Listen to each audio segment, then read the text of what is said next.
Hey there, how's it going? I know it's been a while since I did the last episode, but I've been really busy working on developing the vitamins, the complex, and all the pills for improving the mental performance and all that good stuff. But yeah, there's no excuse. There's no excuse, and I want to apologize for this in the case that you missed some of the episodes. So here goes with another one. Here I go with another one that is going to be, as always, fairly simple concept, but hopefully really powerful. And I'm going to go with the Kaizen model. And I don't know if you're familiar already with the Kaizen model. That comes from the Toyota car brand. They did that. I think it was in the late late 80s or maybe before that. But basically, the Japanese car company, they put this mindset into the workers so they could start identifying small little improvements in a continuous basis, and they really put effort into kind of changing this mindset of we don't have to make like great changes every single day, uh, but we want to kind of have the habit of identifying small little things that we can improve on a day by day basis.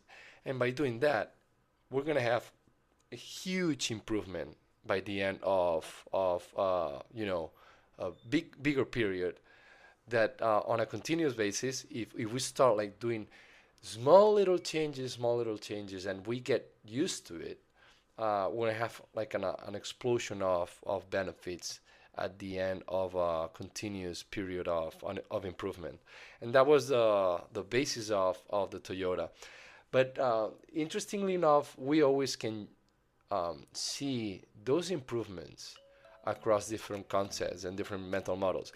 So if you recall the one of the most interesting mental models, which is the compound interest, which is normally applied in investment, right? Like having this 1% improvement on every single day, you would end up rich by the end of the year, for sure.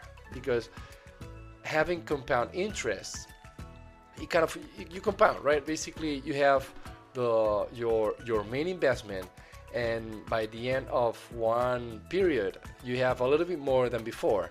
So the next improvement is not going to be on top of the first investment. It's going to be on top of the first investment plus the little improvement that you had, the little return that you have on the next iteration. So if you keep moving and you continue improving on top of what you have improved before, that's a compound interest type of improvement as well. And as Warren Buffett said as well, the best improvement or the best investment that you can do is in yourself, right?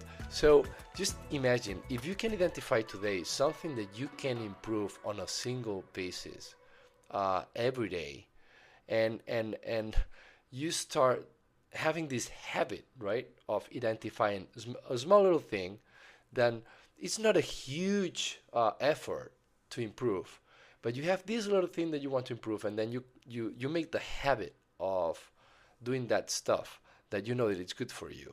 It might be that little thing that you should stop doing in terms of, I don't know, eating a little bit less not bad stuff, let's say, or eating a little bit healthier, which are like little changes. You don't have to change the whole diet on one seat, right? Which is normally hard to maintain because it's really hard to change everything at once. You want to go little by little, and by little, once you have absorbed the first iterations or the first little things that you want to improve, then you improve on top of that. And that's where the magic happens, right? It's when you compound all these little improvements, and yeah, that's the good stuff.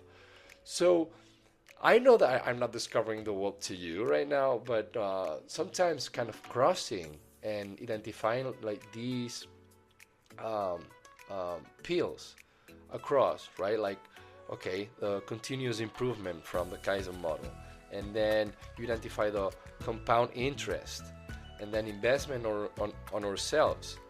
That's something that we want to understand. We kind of want to, um, we want to have this mindset, right?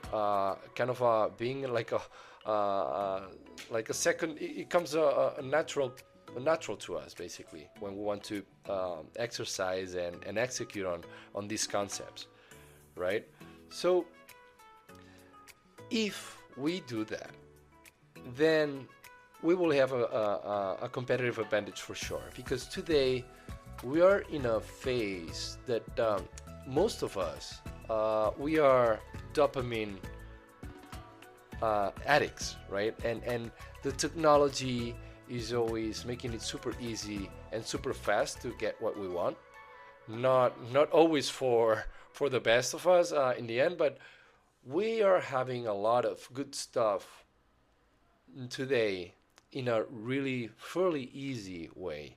And for those that know how to be a little bit more patient, and we don't have to like do crazy stuff, just little single things that are going to be improving on a day-by-day basis, and then we have to be patient. If we're patient, we make the habits, right? Like there's this book called Atomic Habits, right? If we make the habit, a habit means that we don't have to fight for executing on something, because a habit is already something easy that comes because we kind of we fought at the very beginning, right, to change our ways. But once we have wired this habit, then it's easy for us to keep continuing doing that stuff. And if it's a good habit, then you can compound different little habits on top of each other. And again, that's when the compound happens, that's when all the good stuff happens, right? So if we're patient enough and we kind of set our dopamine rush in place, we will have a competitive advantage. Because by making all these really good habits happen, and we have this mindset of continuous improvement, on a little by little things, we'll be way better by the end of the year, and absolutely in great shape by the end of the decade. So we just need to be a little bit patient, but be consistent with our improvements. So I hope that you enjoyed that episode. Sorry, I'm a little bit rusty, but again, I hope that this is for you. This is for us to remember how we can make ourselves better, and how to make better decisions. So again, I hope that you enjoy it, and I hope you had you'll have a great week ahead. So take care, and I'll see you next time. Take care. Bye.